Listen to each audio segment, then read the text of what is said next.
Welcome to a new segment on the Financial Modeling Podcast called Book Club. Well, I read some really amazing data analytics and financial modeling books, and I wanted to share some of that information with you and just share some of the books I'm reading.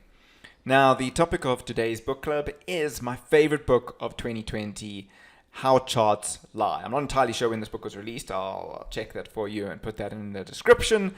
But it was definitely my favorite book of 2020. That's when I read it. And it just explains how people are so easily manipulated by charts. And when I say people, I don't mean people that don't understand charts, don't understand data, aren't scientists, aren't statisticians. I really mean everyone, right? Even myself, I'm so easily manipulated by charts. And I really think we've all got to be super aware of this. And that's really what this book points out. To just be how aware you can be easily misled by charts, intentionally or not intentionally. And I think that's the other thing as well. It's not always intentional that people are trying to mislead you.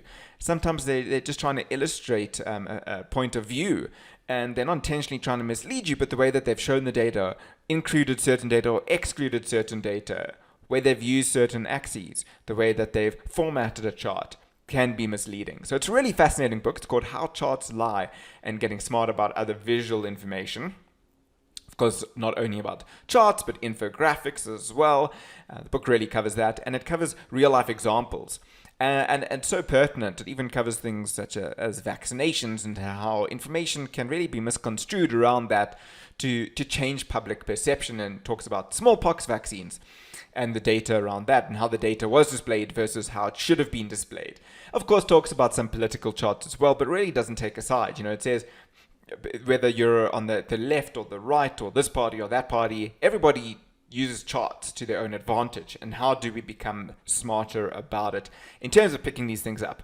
So it's a really fantastic book. It does have some charts in it with colors, and that's why probably getting a hardback or paperback is a good idea. I personally read it on my Kindle. It was an absolutely beautiful read, but I did find it a little bit difficult sometimes to see the different colors on some of the charts on the Kindle.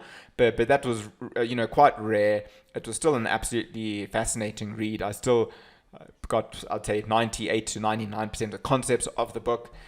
In terms of that 1%, maybe because of charts I couldn't see properly, but even there I could understand what he was saying, the author was saying, and I highly recommend it. I'll include the link in the description below, and if you are looking for a good data analytics book to read to hit your 2021 running, I recommend How Charts Lie.